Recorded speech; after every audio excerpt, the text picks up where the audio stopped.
Assalamualaikum warahmatullahi wabarakatuh. Selamat siang kepada Mbak Dr. Kinkin Yuleti SPMSI dan teman-teman sekalian. Pada kesempatan kali ini, kelompok kami akan membahas mengenai buku Philosophy of Communication, Making Sense in Age of Absurdity oleh Albert Camus sebagai pemenuhan tugas revisi sebelumnya pada pertemuan 11. Namun, sebelum kami lanjut, kami akan memperkenalkan diri terlebih dahulu.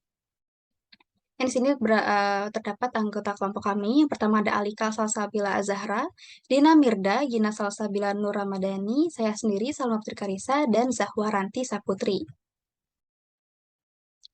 Lalu sebelum kita membahas mengenai buku yang oleh Albert Camus ini, kita akan membahas mengenai Albert Camus itu sendiri, yang merupakan seorang filsuf, penulis, dan jurnalis asal Prancis yang dilahirkan pada tanggal 7 November tahun 1913. Karena kemahirannya dalam dunia sastra, dia dianugerahi Hadiah Nobel Sastra tahun 1957 pada usia 44 tahun dan menjadikannya penerima termuda kedua dalam sejarah. Dia menuliskan beberapa karya yang terkenal, salah satunya buku Fall yang menjadi buku terakhir yang diterbitkan tahun 1956. Jadi sini akan membahas mengenai latar belakang. Jadi menurut pandangan klasik yaitu oleh Aristoteles, manusia itu sebagai gabungan dari materi pertama dan jiwa, yang merupakan bentuk atau prinsip hidup. Namun dalam diri manusia, ia menemukan sesuatu yang lebih tinggi, yaitu aktivitas yang menurutnya melampaui potensi materi dan bersifat semata-mata rohani, antara lain berpikir dan berkehendak. Kemudian Aristoteles mengintroduksi sesuatu yang lain, yaitu roh. Jadi dengan ini mendapatkan dalam diri manusia sesuatu gabungan dari tiga hal, yaitu materi, jiwa, dan roh. Dalam pandangan Renaissance terhadap manusia, tetap memberi kesan yang percaya pada akal. Perbedaannya dengan pandangan klasik adalah bahwa keistimewaan manusia itu dilihat dari segi kebebasan akal dan hubungan manusia dengan Tuhan. Jadi manusia pada zaman Renaissance mencari keharmonisan dalam filsafat dan teologi. Sementara itu, tokoh eksistensialisme yaitu Jean-Paul Sartre tahun 1905 hingga 1980 menyatakan manusia merupakan pusat transendensi.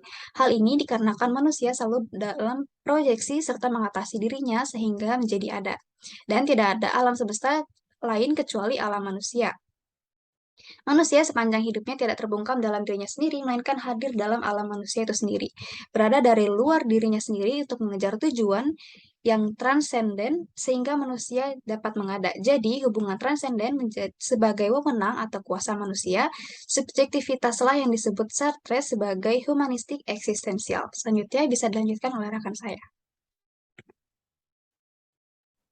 Baik, selanjutnya tujuan dasar dari eksistensial humanistik adalah membantu individu menemukan nilai, makna, dan tujuan hidup manusia itu sendiri.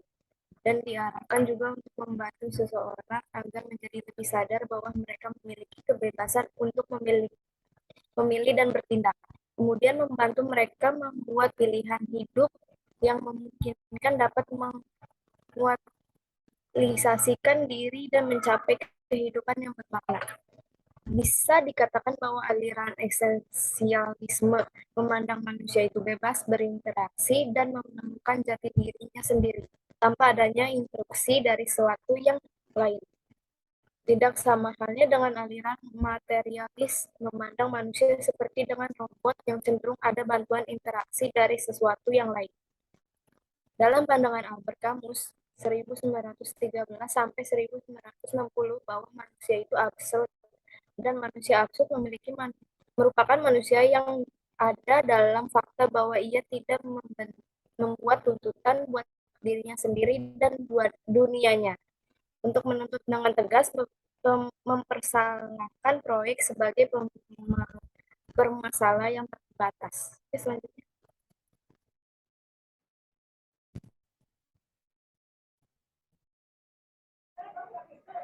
Selanjutnya terdapat perspektif tulisan.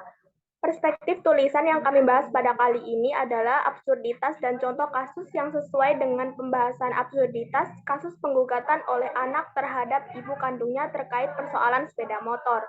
Kaitannya dengan kasus yang kami bahas adanya keabsurditasan dari kedua belah pihak yang bersangkutan, yaitu pihak anak selaku pelapor dan pihak ibu selaku pihak yang terlapor. Absurditasannya dalam perihal sepeda motor yang seharusnya menjadi kepemilikan pribadi dari ibu kandung justru berubah menjadi sepeda motor milik keluarga besar. Selain itu, ibu kandung selaku terlapor tidak dapat menerima penggugatan yang dilakukan anaknya sebagai tindakan penggelapan motor. Next.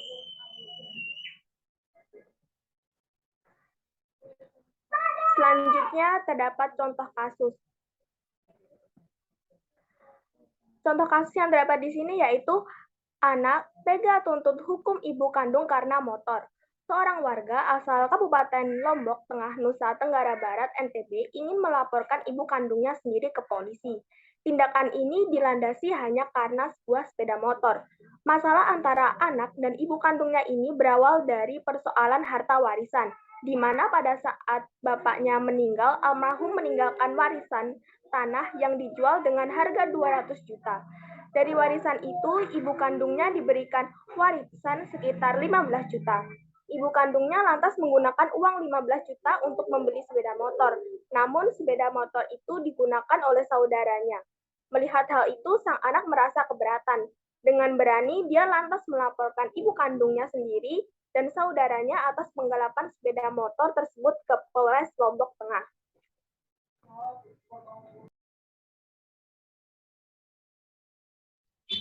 Baik, selanjutnya saya akan membahas mengenai chapter pertama, yaitu A Communicative Risk in an Age of Absurdity.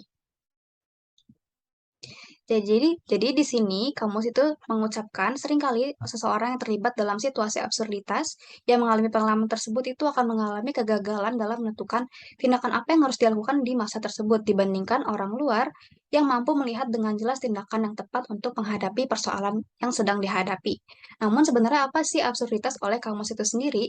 Yaitu merupakan sebuah situasi yang dianggap sulit untuk dipahami atau tidak jelas dan terdapat keraguan dalam mengambil keputusan dalam melalui masa tersebut. Selanjutnya, dalam notebook entry from June 1947, kamus menuliskan di third serious judgment beranggapan bahwa dalam mengambil tindakan di zaman absurditas itu akan menimbulkan konsekuensi atau penilaian atas tindakan tersebut. Nah, dalam membikai kerangka materi pada buku The Fall ini, ia mengindikasikan komunikasi manusia di zaman absurditas dengan mendefinisikan metafora eksistensial dan kaitannya yang dikaitkan dengan menceritakan sebuah narasi. Lalu bagaimana keterkaitannya dengan kasus? Di sini keterkaitannya adalah di mana seorang warga yang berinisial M mengalami situasi absurditasnya ketika dihadapi situasi yang menurutnya tidak adil sebagai hasil dari pencairan harta waris tanah ayahnya yang digunakan oleh ibu kandungnya sendiri. Mengingat absurditas tersebut, warga M ini melakukan tindakan dengan melaporkan ibunya kepada pihak yang berwajib, kemudian menimbulkan berbagai opini penilaian dalam masyarakat mengenai budi pekerti dari seorang anak tersebut. Kemudian sini ada existential homelessness. Kalian pasti sudah mengetahui ya arti kata homeless itu sendiri yang sering diimingkan dengan kata tidak memiliki tempat tinggal. Namun bila disandingkan dengan kata eksistensial itu menyatakan adanya keterkaitan antara keberadaan kita dalam kehidupan. Sehingga existential homelessness itu menyatakan tidak adanya keberadaan seseorang dalam ruang lingkup yang besar yang meyakini hal tentang ketidakpercayaan eksistensial dirinya atau keberadaan dirinya terhadap orang lain dan dunia. Nah, menurut Ronald C. Arnett, existential homelessness itu muncul ketika pusat umum hilang dan muncul perasaan stagnan atau tidak bergerak pada satu fase sehingga pengalaman tersebutlah yang nantinya akan dirasakan seseorang akan kegagalan pada eksistensial dirinya. Nah, di sini terdapat ya salah satu tokoh yang sering dijadikan panduan alur cerita nih di buku ini yaitu Jean Baptiste Clemens yang diimingkan sebagai seorang yang kehilangan arah. Dan Arnett dan Holba membangun kerangka kerjanya yang berkaitan dengan existential homelessness itu pada 4 bagian yaitu command center, dialog, dan public sphere dan responsibility. Yang pertama di sini ada command center atau pusat umum. Jadi menurut Martin Buber, pusat umum itu adalah hal yang penting untuk kehidupan bersama, awal dari sebuah komunitas atau kelompok yang keanggotaannya itu punya hubungan atau pusat yang sama. Sedangkan menurut Michael Zeng, dengan memiliki pusat bersama, anggota bisa terbebas dari menaruh kepentingan pribadi sebagai pusat utama dan membuat individu lebih memikirkan eksistensial dirinya dan orang lain. Nah, tokoh Jean Baptiste Clemens tadi selaku karakter utama dalam novel ini itu menjadi interpretasi cerita, karena dia tidak memiliki pusat umum dalam menjalani kehidupannya dan menaruh kepentingannya pada dirinya sendiri. Nah, bila kita tidak memiliki pusat umum tadi, kita akan hampir sama itu ya, seperti tokoh yang diceritakan dalam buku ini. Gitu. Nah, sebagaimana telah dijelaskan tadi, pusat umum adalah hal yang penting dalam kehidupan kelangsungan kehidupan kita bersama. Lalu sini ada keterkaitannya dengan kasus yang mana hal yang serupa itu dianggap pada kasus ini sang ibu yang berusaha itu mengupayakan penggunaan uangnya harta warisan semaksimal mungkin sebagai pusat umum kepentingan bersama dalam membeli motor untuk mempermudah hidup dari sang saudara. Namun anak kandungnya yang berinisial M menaruh pusatnya pada dirinya sendiri seperti yang dilakukan oleh Clemens menjadikan seseorang yang semakin dekat kepada eksistensial harmlessness. Selanjutnya di sini terdapat dialog. Menurut Juliette Wood, merupakan gagasan bahwa setiap ucapan atau tindakan selalu menanggapi dan mengantisipasi ucapan dan tindakan lain. Dan dalam hal ini, kamu selaku penulis menggarisbawahi perlunya sebuah dialog sebagai sesuatu yang penting. Christopher Glass menyebut terdapat dua komponen yang sangat utama, yaitu haven of trust, yaitu kepastian dan kepercayaan. Namun ketika dua komponen tersebut mengalami penurunan, maka akan berdampak yang sama pada surga kepercayaan yang ada. Dalam penceritaan karakter utama, Clemens itu ketika berbicara dengan orang lain tidak bisa disebut sebagai dialog. Kenapa? Karena percakapannya hanya dominan pada satu sisi dan hanya membagikan apa-apa yang dirasa perlu untuk dibicarakan. Arnett menuliskan, act of direction is born as a common center for conversation cases, yang diartikan sebagai kekurangan arah tercipta ketika pusat bersama untuk percakapan telah terhenti. Arnett eksistensial di halaman 234. Jika selanjutnya di sini ada keterkaitan kasus. Nah, jika dikaitkan pada kasus yang kita angkat pada pembahasan kali ini, itu di mana seorang anak melaporkan ibu kandungnya sendiri atas permasalahan keluarga yang dinilai dapat diselesaikan dengan baik tanpa campur tangan pihak yang berwajib, mengindikasikan bahwasannya norma kesopanan atau budi pekerti pada jiwa pemuda itu sudah nyaris hilang yang menyebabkan kondisi kehilangan arah bagi anak tersebut. Karena tidak lagi memegang pusat utama dalam menjalankan kehidupannya dan tidak mementingkan ucapan serta argumen pembelaan atas ibunya sendiri sebagai pilar kepentingan dalam sebuah dialog. Lalu selanjutnya di sini ada public sphere atau ruang publik. Ruang publik ini berkaitan dengan keterbatasan yang samar antara komunikasi secara publik dan pribadi yang membawa Hannah Arendt dalam proyek filosofisnya di kondisi manusia bertujuan untuk memperbaiki perbedaan yang ada di antara ranah eksistensi publik dan privat. Karena baginya perbedaan kedua ini cukup signifikan di mana ranah privat itu mengenai isu seputar kekeluargaan dan isu ranah publik itu untuk ruang bersama dalam bertukar ide untuk mendapatkan pengakuan atas keberhasilan atau pencapaian dari masing individu tersebut. Kebimbangan yang dirasakan itu meningkat di tengah absurditas dikarenakan ruang publik dan privat itu masih mengandung banyak tanya atau masih samar batasnya pada benak seseorang hingga mengundang komunikasi terapeutik. Gitu. Nah, dalam hal ini masih menjadi titik absurditas ya pada khalayak banyak orang dan bila dikaitkan pada kasus itu sang anak dan ibu kandungnya itu saling berdebat mengenai kelanjutan dari harta warisan hingga hendak membicarakan satu sama lain. Nah, wajar saja bila kasus ini ditolak oleh Polres setempat dikarenakan permasalahan itu tidak sewajarnya dibawa pada ruang publik dan bisa diselesaikan secara privat melalui kaidah kekeluargaan. Jadi sini ada responsibility atau tanggung jawab. Naturalisme eksistensial itu adalah pengalaman nyata ya bagi banyak orang yang hidup di tengah absurditas, sebagaimana yang telah disarankan oleh Holba mengenai hal tersebut yang merujuk pada kondisi manusia. Menurut Philosophical Leisure.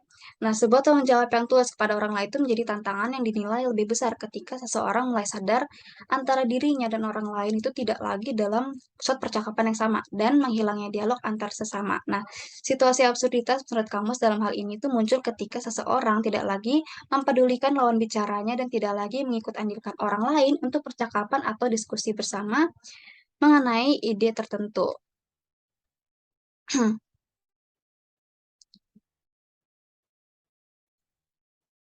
Nah, novel Fall ini adalah novel terakhir dari kamus yang diterbitkan tahun 1956, menceritakan monolog dari seorang karakter utama, yaitu Clemens yang menganggap dirinya itu adalah seseorang yang gagal. Nah, di sini ada keterkaitan kasusnya lagi, di mana sang anak dan ibu kandung itu tidak lagi dalam satu kesatuan yang penting dalam menggunakan warisan dari sang ayah anak secara benar. Karena uang yang digunakan pada fokus kegiatannya masing-masing, di mana sang ibu memilikannya untuk sepeda motor dan anaknya tidak terima akan hal motor yang digunakan secara bersama, mengajukan pengembalian motor untuk dirinya sendiri, sehingga ketika salah satu pihak merasa terganggu akan hal itu, menyebabkan hilangnya rasa tanggung jawab yang tulus karena sudah terlepas dari kepentingan pusat percakapan yang sama. Di sini ada naratif atau cerita di mana Clemens itu mengenalkan dirinya sebagai seorang pengacara yang sekarang menjadi hakim paniten atau hakim yang menyesal. Namun membiarkan orang yang diajaknya bicara penuh akan pengertian dari hal itu sebenarnya apa. Nah, sebagai gantinya Clemens menceritakan kedermawanan di masa lalu sebagai pengacara yang berada di tempat yang tinggi. Nah, Clemens selalu menganggap dirinya itu lebih cerdas dibandingkan orang lain. Lalu di saat perbincangan yang menuju akhir, berulah ia cerita tentang peristiwa yang disaksikannya di Paris mengenai wanita yang jatuh dari jembatan ke dalam air di samping rel. Namun dia tidak menolong, dia tidak peduli, membiarkan absurditas mengambil momennya itu sendiri. Dan dia akhirnya menuduh dirinya sendiri untuk membersihkan dirinya akan penyesalan yang dia rasakan.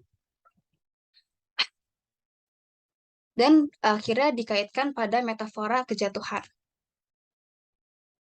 Ada naratif engagement atau keterlibatan narasi. Nah, manipulasi Clemens terhadap orang lain itu mendorong keinginannya mengatasi rasa kebersalahannya sendiri. Clemens mengajak orang untuk merenungkan kesalahan sendiri hingga mencapai titik keprihatinan mereka. Nah, di sini ia menganggap pengakuan orang itu bisa membawanya ke posisi moral yang lebih tinggi untuk bebas dari perdebatan batin yang ia rasakan.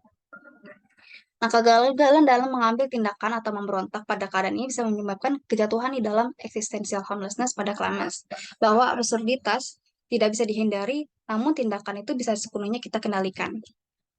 Di sini ada sekilas bahasan, di mana akan selalu ada masa di mana seorang menentukan pilihannya untuk bertindak atau membiarkan momen mengambil alih dan membawanya pada metafora eksistensial homelessness.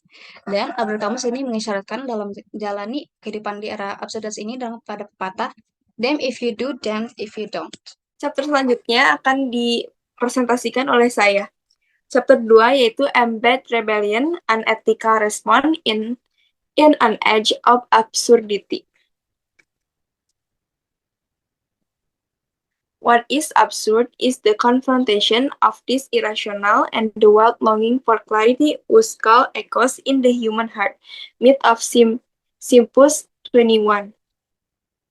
Untuk memahami bagaimana pemberontakan eksistensial, Camus membentuk setiap karya yang menghasilkan pemahaman tentang metafora pemberontakan di antaranya. Yang pertama, The Plague, yang kedua, The Just Accession, yang ketiga, The Rebel, An Essay of Man in Revolt. Apa itu The Unity of Contraries?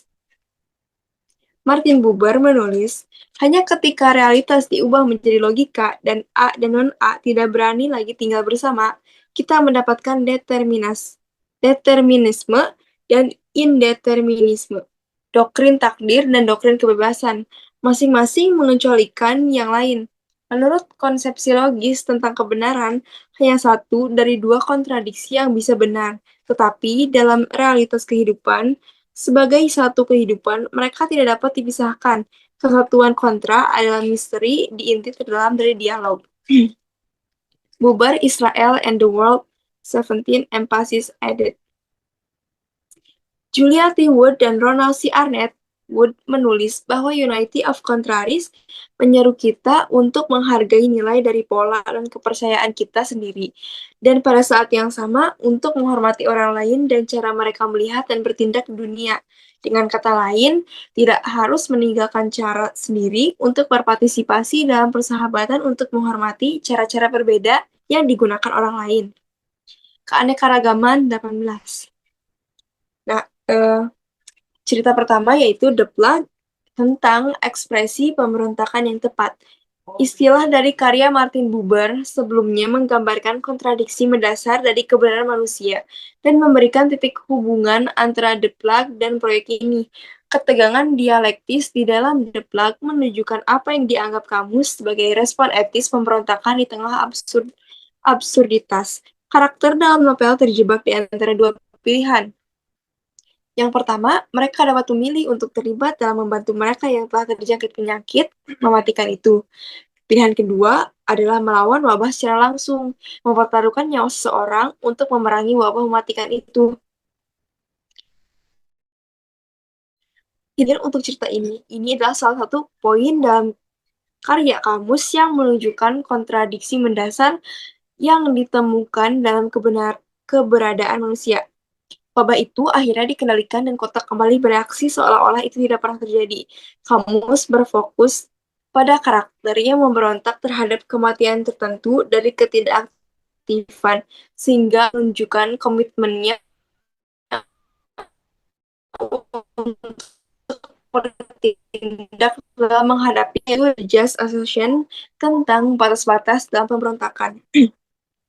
Kamus berusaha membangun peristiwa-peristiwa sejarah dan tokoh-tokoh yang merepresentasikan batas-batas pemberontakan lewat sebuah karya fiksinya.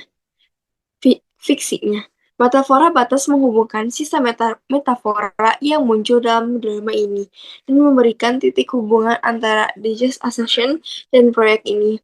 Keragaman sudut pandang dan pendekatan terhadap kehidupan mengharuskan cara lain di luar pembunuhan ditemukan untuk menavigasi momen sejarah seseorang. Kaliayev, tokoh dalam cerita ini, memberikan wawasan tentang konflik batin yang bisa terjadi di tengah absurditas. Membunuh dapat diterima, tetapi hanya jenis pembunuhan tertentu. Revolusi revolusioner tidak boleh melewati batas-batas tertentu.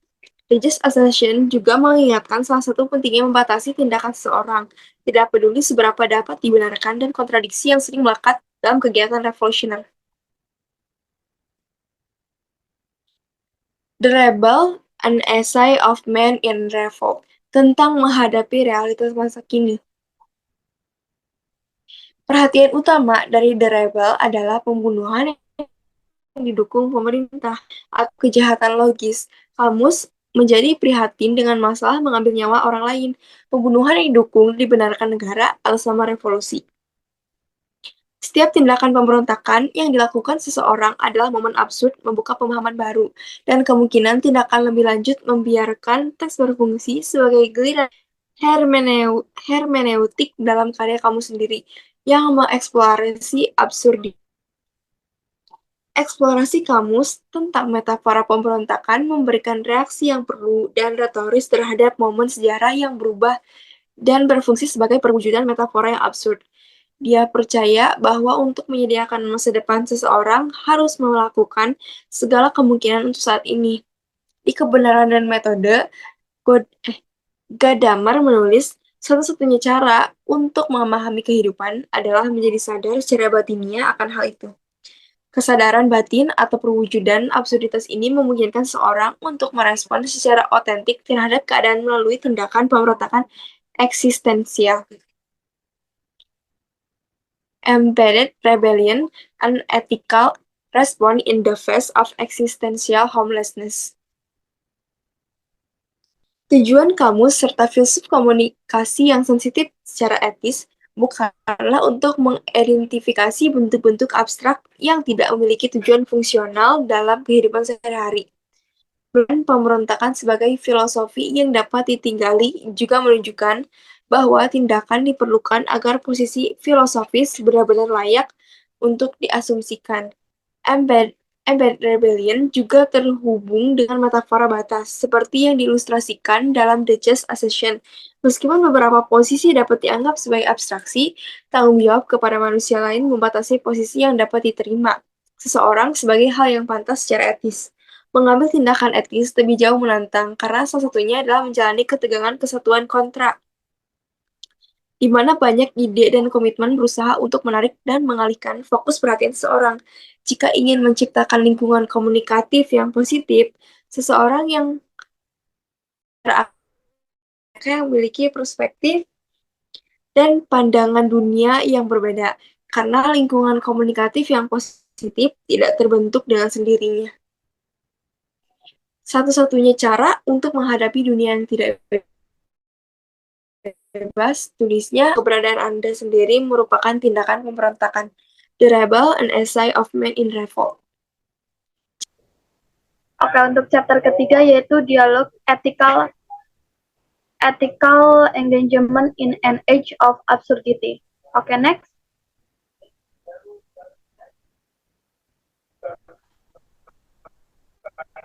Siklus kering kamus adalah metafora singa pemberontakan yang tertanam sebagai respon etis terhadap masalah komunikatif ini. Dalam posisi menanggapi perubahan keadaan yang mengandung kejatuhan, kamus tidak menganjurkan tanggapan hanya demi tanggapan. Kamus hidup di tengah ketegangan momen absurd. Dia paham tidak ada jawaban sederhana dalam dunia.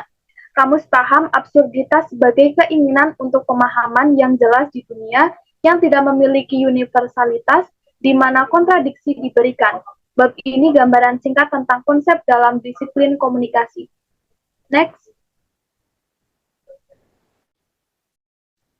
Nah, ada pentingnya dialog untuk studi etika komunikasi. Dialog menurut Julia T. Words mendefinisikan dialog sebagai gagasan bahwa setiap ucapan atau tindakan selalu merespon dan mengantisipasi ucapan dan tindakan lain. Dari sini kita dapat mengkaitkan dengan kasus yang diambil adalah setiap tindakan yang dilakukan dari sang anak ataupun sang ibu memiliki konsekuensinya dan dari mendapatkan konsekuensi masing-masing. Anak yang melaporkan ibu akibat perkara harta warisan. Dari tindakan tersebut sang ibu merespon dengan melaporkan kembali anaknya serta memberikan klarifikasi atas kejadian yang belumnya terjadi. Nah, dari pentingnya dialog untuk studi etika komunikasi, yang pertama itu ada pengertian dari Martin Buber, konsep aku dan engkau, Mikhail Bakhtin, kepedulian terhadap bahasa, Jürgen Habermas, keprihatinan sehari-hari, kemudian Hans, makna dibangun melalui dialog, dan Caligula, wawasan implikasi. Nah, menurut Martin Buber, memberikan pemahaman tentang komunikasi manusia, konsep aku engkau, manusia tidak boleh dijadikan objek sebagai hubungan aku itu. Mikhail Bakhtin, karyanya mengungkapkan kepedulian terhadap peran bahasa dalam hubungan sehari-hari. Dialog sebagai percakapan yang sedang berlangsung di mana seseorang memasuki pertukaran ide yang sudah terjadi. Dan menurut Hans, pengertian bahwa makna dibangun melalui dialog. Gadamer tidak percaya bahwa makna itu statis atau tidak dapat berubah dari waktu ke waktu. Kamus memperluas pemahamannya tentang absurditas untuk memasukkan pemberontakan, inti responsif.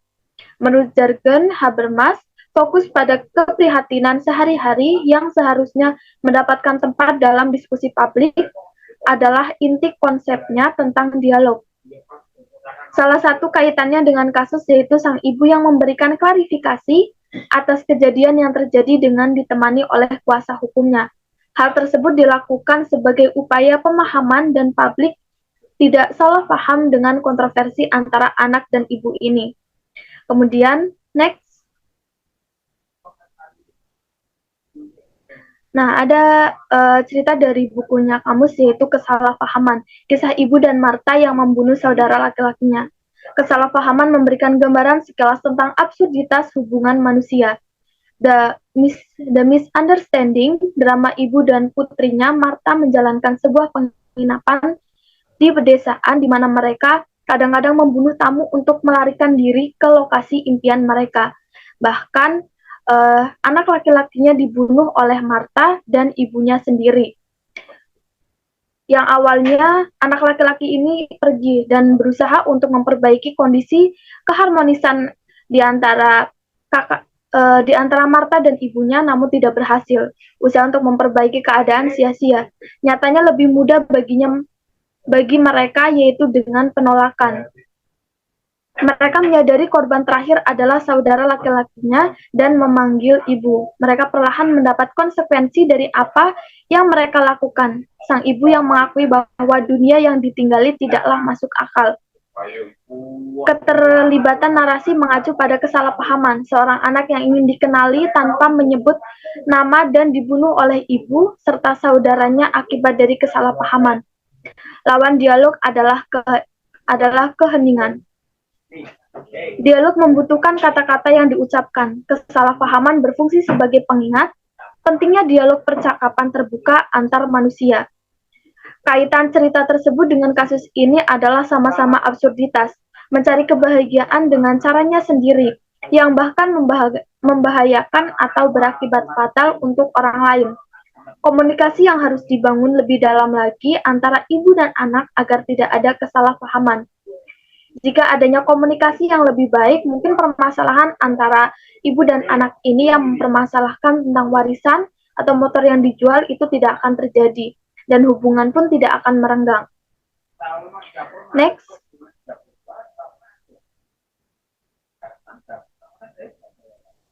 Ya, boleh di next lagi.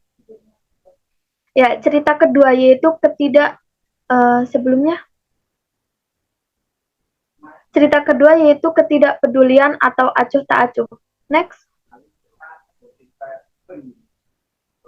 Nah, dari cerita ini adalah cerita Mersault tidak peduli dengan pemakaman ibunya, tetangga yang setiap hari bertengkar dengan anjingnya berjalan di jalan atau rute yang sama setiap hari. Mersault membunuh orang Arab karena matahari kekonyolan dalam hidup. Ini menggambarkan bahwa betapa monotonnya hidup mereka pada masa mereka yang mereka jalani. Rutinitas kehidupan penjara. Di bagian kedua, Mersault di penjara. Rutinitas kehidupan penjara segera menyebabkan Mersault lupa waktu. Mersault tidak tahu tindakan yang pantas untuk setiap situasi. Sama seperti kisah anak yang melaporkan ibunya, ini juga karena sang anak mungkin tidak tahu tindakan yang benar atau yang salah. Dia hanya mementingkan kebahagiaan dirinya sendiri tanpa mengetahui akibatnya. Padahal itu adalah kekonyolan dalam hidupnya yang tidak mengetahui apa akibatnya yang akan terjadi dari apa yang dia lakukan. Next. Nah, cerita ketiga yaitu mitos Sisyphus. Apakah perlu untuk bertanya-tanya apakah hidup memiliki makna? Tantangan yang ditimbulkan oleh keberadaan manusia adalah mengenali dan menghadapi kehidupan yang absurd secara langsung dan melibatkan kehidupan dengan caranya sendiri. Hidup di tengah absurditas membuat beberapa orang mempertimbangkan tidak hanya bunuh diri fisik tetapi juga bunuh diri filosofis. Mitos ini menjadi metafora kehidupan kamus. Nasib setiap manusia ditentukan oleh kekuatan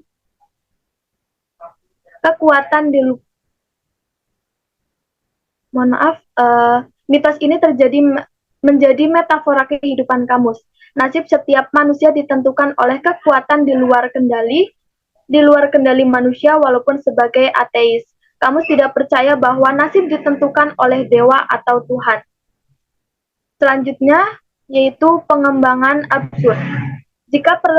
Jika perhatian dasarnya adalah kebutuhan akan persatuan, dan yang kedua, jika dunia atau Tuhan tidak cukup.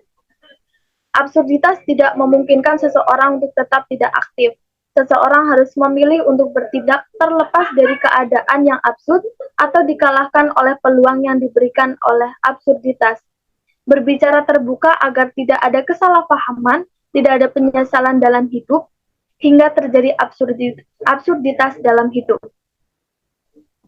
Next.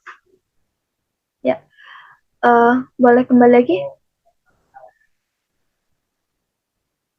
Sebelumnya.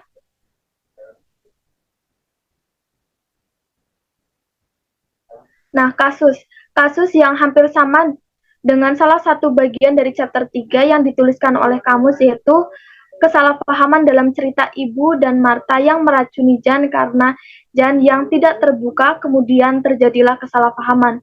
Begitu juga dengan kasus ibu berinisial K yang melaporkan balik anaknya. Di sini terjadi kesalahpahaman akibat harta warisan. Sang anak yang seharusnya tidak melaporkan ibunya hanya karena motor yang disebutkan pula dalam berita bahwa motor tersebut bukan atas nama anak tersebut. Dari kasus ini seharusnya bisa saling terbuka dan membicarakan, menyelesaikan dengan kekeluargaan, keterbukaan di antara keduanya agar masalah dapat terselesaikan. Pendapat dapat tersampaikan dengan baik sehingga tidak akan terjadi seperti dalam cerita.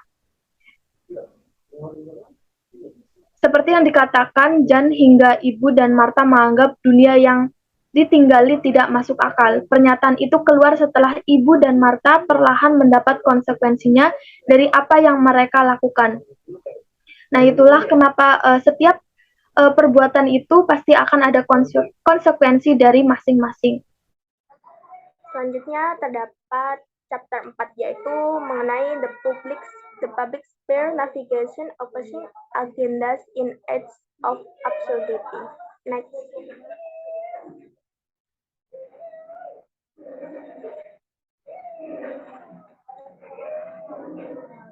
Polemik pendapatan Albert Camus dan Jean-Paul Sartre. Secara relasional didapati bahwa Camus dan Sartre berupaya melakukan bentuk perlawanan. Namun saat berakhirnya perang, muncul perbedaan signifikan yang dapat dilihat dari bentuk pemikiran mereka. Hal ini tentu menjadikan persahabatan tidak dapat terjalin dari dua sosok ini karena dalam hal ini Camus dan Sartre tidak memiliki latar belakang yang sama. Selanjutnya pada persoalan keilmuan, Camus dan Sartre memilih jalan masing-masing, yaitu tidak lagi berkutat dalam paham relasional, politik, ataupun filosofis. Next.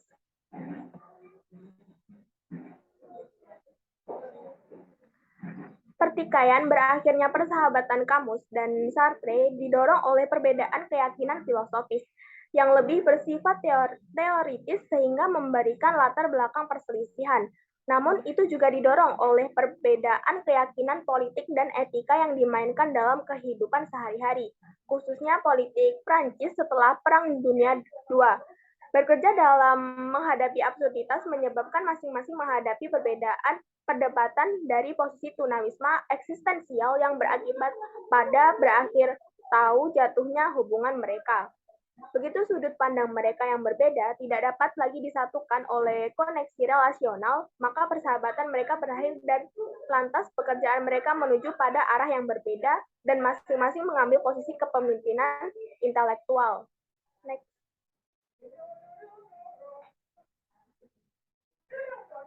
Meskipun kesamaan relasional dapat memberikan latar belakang yang memadai untuk hubungan yang berkelanjutan dalam momen yang memiliki metanarasi yang utuh, begitu latar belakang metanarasi menghilang, hubungan tersebut tidak lagi memiliki dukungan untuk kelanjutannya. Pusat bersama di zaman absurditas tidak dapat didorong oleh hubungan antar pribadi, melainkan harus didasarkan pada komitmen bersama terhadap landasan bersama yang syarat dan juga syarat konten. Absurditas menurut Camus muncul pada saat penurunan metanarasi dan karenanya mengungkapkan ketiadaan konten sebagai lawan dari kehadiran konten untuk percakapan.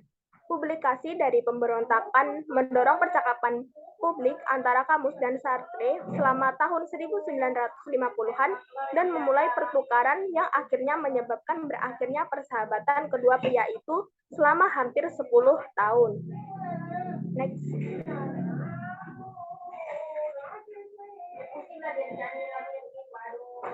Percakapan antara Camus dan Sartre memberikan studi kasus abad ke-20 tentang percakapan mengenai metafora, absurditas, dan pemberontakan.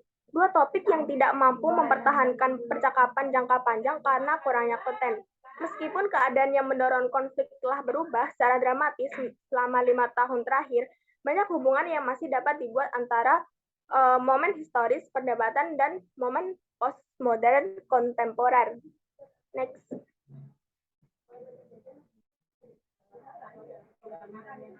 Selanjutnya terdapat korelasi jawaban polemik Camus dan Sartre dalam beberapa kasus.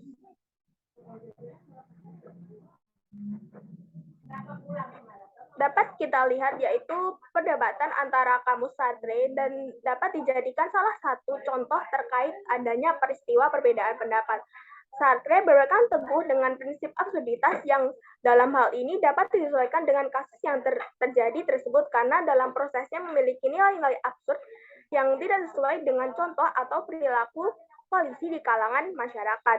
Seperti contohnya peristiwa perbedaan pendapat ini merujuk pada kasus yang telah disampaikan di slide ini, yaitu terkait seseorang anak yang tega tuntut hukum ibunya karena permasalahan sepeda motor.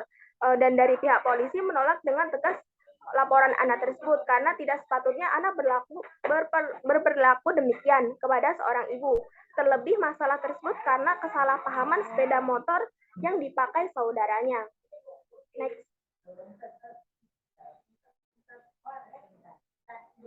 Penjelasan lebih lanjut terkait hal ini dapat dijabarkan dari absurditas yang ada. Yang pertama yaitu pola tingkah laku polisi yang mencontohkan adanya bentuk ketidaksesuaian dengan realita masyarakat. Merujuk pembangunan image polisi yang biasanya itu keras dan juga tegas. Yang kedua yaitu tingkah laku anak yang tidak sesuai dengan norma dan juga moral masyarakat. Mengapa dikatakan absurditas? Hal ini dinyatakan dari adanya kemiripan korelasi yang didapati dari dua contoh kasus, yaitu Camus dan Sartre. Perbedaan tingkah laku dan ketidaksesuaian tentu menjadi model logical fallacy karena tidak sesuai pola tingkah laku masyarakat pada umumnya. Logical fallacy merujuk pada kesalahan logika dan kecacatan logika. Selanjutnya akan dijelaskan oleh teman saya. Nah, selanjutnya adalah di chapter 5, Responsibility in the Age of Absurdity. Next. Seperti yang terlihat dalam kehidupan Maxwell di The Strange Charm in the Fall, Albert Camus sering menciptakan karakter yang hanya peduli dengan kesejahteraan mereka sendiri, bahkan dengan mengorbankan manusia lain. Ketegangan antara melindungi perspektif seseorang dan secara aktif melakukan caring untuk orang lain diilustrasikan dalam diskusi sebelumnya tentang pertengkaran antara Camus dan Jean-Paul Sartre. Masalah responsibility dalam karya dan kehidupan Camus ini menjadi lebih jelas ketika dipertimbangkan mengingat dua novel yang dapat berfungsi sebagai bongket untuk karirnya sebagai novelis. Next. Happy Death ditulis pada awal 20-an, tetapi tidak diterbitkan sampai setelah kematiannya. Mewakilkan banyak tema yang nantinya akan muncul di Strange. Kedua novelnya menyajikan seseorang yang hanya berfokus pada kesejahteraannya sendiri. Happy Death dapat dibaca dalam penjajaran dengan The First Man. Novel yang sedang dikerjakan Camus pada saat kematiannya itu bercerita tentang seseorang pria yang sangat prihatin dengan orang-orang di sekitarnya. Next. Happy Death dan The First Man memiliki upaya Camus yang belum selesai untuk menavigasi sisa-sisa narasi zaman penurunan dan fragmentasi metanaratif. Di akhir hidupnya, Camus mulai mempertimbangkan apa artinya melibatkan absurditas dengan elemen tanggung jawab untuk orang lain. Dalam Happy Death, Marceau hanya peduli dengan kesejahteraannya sendiri dan tidak memikul tanggung jawab apapun bagi orang-orang di sekitarnya. The First Man sangat kontras dengan sikap ini. Dalam novel ini, Jacques Cormery memikul tanggung jawab untuk mencari tahu tentang ayahnya.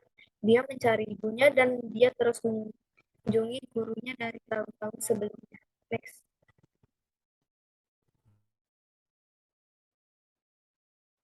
Kedua karya ini memberikan wawasan tentang perkembangan dan kematangan pemahaman tentang konsep sentral ini dalam studi etika komunikasi. Untuk memahami pentingnya konsep ini dalam karya Camus, pertama-tama saya memberikan definisi ringkasan tentang tanggung jawab. Next. Dalam karya Levinas, tanggung jawab adalah fakta, tanggung jawab adalah ikatan, tanggung jawab adalah bentuk pengakuan, dan tanggung jawab adalah suatu tindakan.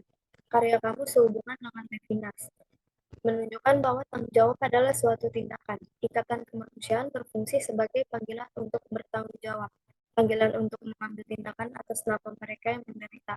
Akhirnya kampus mengerti bahwa panggilan untuk bertanggung jawab adalah bentuk pengakuan bagi orang-orang yang menderita atau yang ada di pinggiran masyarakat. Next. A Happy Death, kematian yang bahagia. A Happy Death ditulis antara tahun 1936 dan 1938, tetapi tidak diterbitkan sampai tahun 1972. Adalah novel pertama yang ditulis oleh Camus, karena itu tidak published sampai setelah kematiannya. Bagaimanapun, beberapa perbedaan editorial tetap tidak dikoreksi. Dalam novel ini, karakter utama, Patrick Marceau, berbagai banyak karakteristik dengan Marceau, karakter utama dalam The Stranger.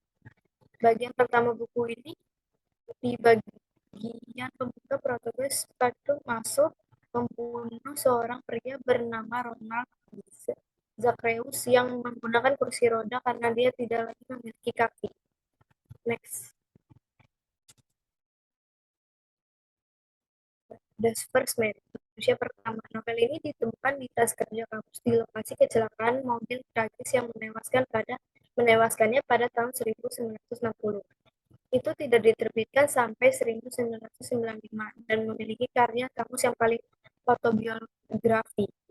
Aksi dalam novel ini mengeksplorasi dua momen dalam waktu masa kecil karakter utama, Jacques Cormery, dan interaksinya sebagai orang dewasa.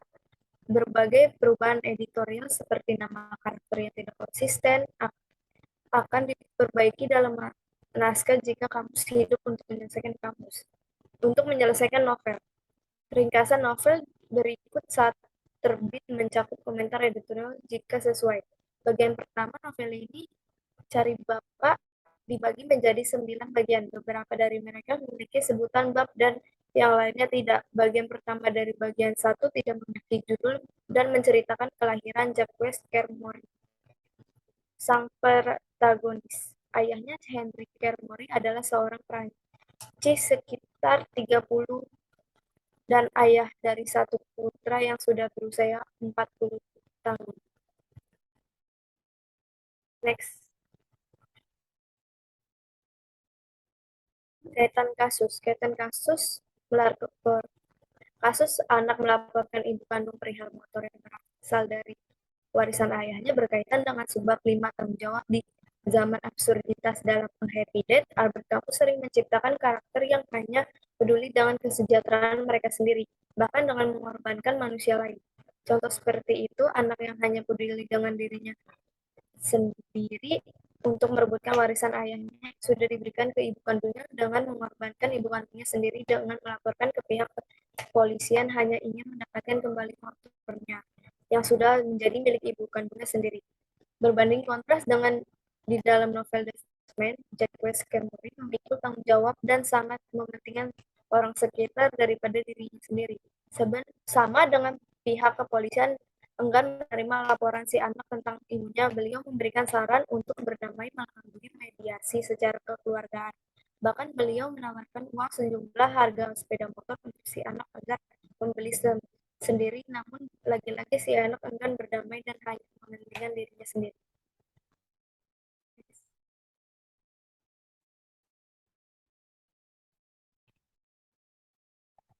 Baik, selanjutnya di sini terdapat kesimpulan untuk chapter pertama, yaitu chapter The Risk in an Age of Absurdity, di mana akan selalu ada masa di mana seorang harus menentukan pilihannya untuk bertindak atau membiarkan momen absurditas mengambil alih dan membawanya pada metafora eksistensial homelessness dengan kaitannya pada keputusasaan. Nah, untuk itu, Kamus berpendapat bahwa absurditas itu tidak bisa dihindari keberadaannya, namun tindakan atau namun untuk bertindak, ya, namun tindakan atau kegagalan itu sesuatu yang bisa kita kendalikan secara penuh. Dan Albert Camus juga mengisyaratkan dalam menjalani kehidupan di era absurditas itu dirangkum dengan kata damn if you do, damn if you don't. Lalu di sini juga dia menjelaskan metafora eksistensial homelessness pada 4 metafora, yaitu ada pusat umum, pada dialog, ruang publik, dan tanggung jawab, di mana pusat umum itu dijadikan acuan untuk sebuah kelompok sehingga terbebas dari mengutamakan kepentingan pribadi. Dialog adalah ucapan untuk mengantisipasi ucapan atau tindakan orang lain. Ruang publik untuk memperjelas batasan publik dan privat, untuk mengurangi kebimbangan pada era absurditas. Dan tanggung jawab untuk memberikan rasa tanggung jawab yang tulus kepada orang lain dalam halnya memberikan kemudahan dalam menentukan keputusan untuk melewati momen absurditas dan mencegah seseorang untuk terjatuh dalam eksistensial homelessness. Selanjutnya untuk kesimpulan chapter 4, yaitu chapter Navigation Opposing Agendas in Age of Absurdity, yaitu percakapan antara Camus dan Sartre memberikan studi kasus abad ke-20 tentang metafora absurditas dan pemberontakan. Mengenali yang absurd dan merespon melalui pemberontakan adalah tindakan komunikatif latar depan. Fakta bahwa hidup itu absurd menciptakan kebutuhan akan melakukan pemberontakan dalam upaya menciptakan makna yang sebelumnya tidak ada. Albert Camus memahami era absurditas sebagai era kontradiksi metanarasi dan sebagai era di mana tidak ada akal zat universal.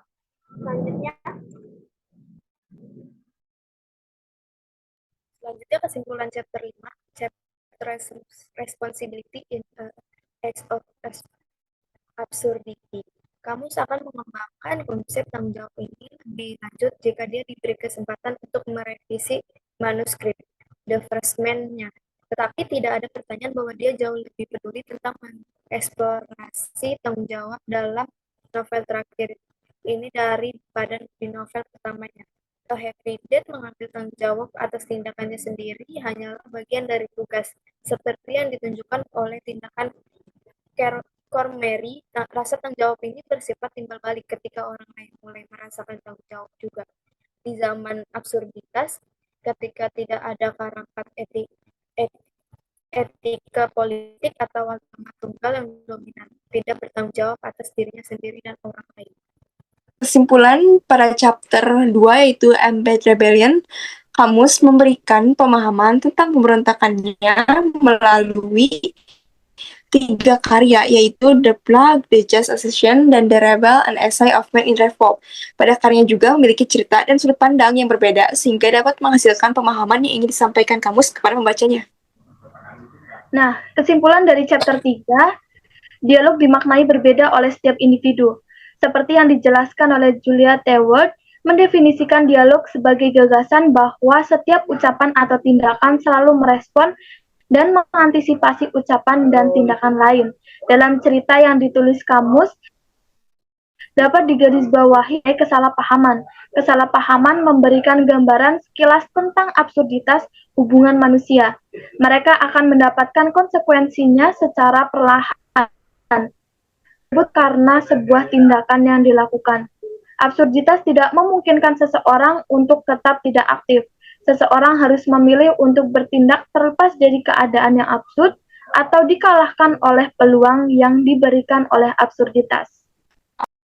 Di sini selanjutnya ada saran. Dalam buku Filosofi Komunikasi oleh Albert Camus sangat menggambarkan kejadian terjadi pada kasus yang sedang kami pelajari, mulai dari keabsurditas yang terjadi serta pemberontakannya. Dan dari buku ini kami mempelajari banyak hal-hal yang sebelumnya hanya dianggap sepele kini mulai dianggap penting. Karena menurut Camus, semua hal terjadi pasti ada landasan teoritisnya.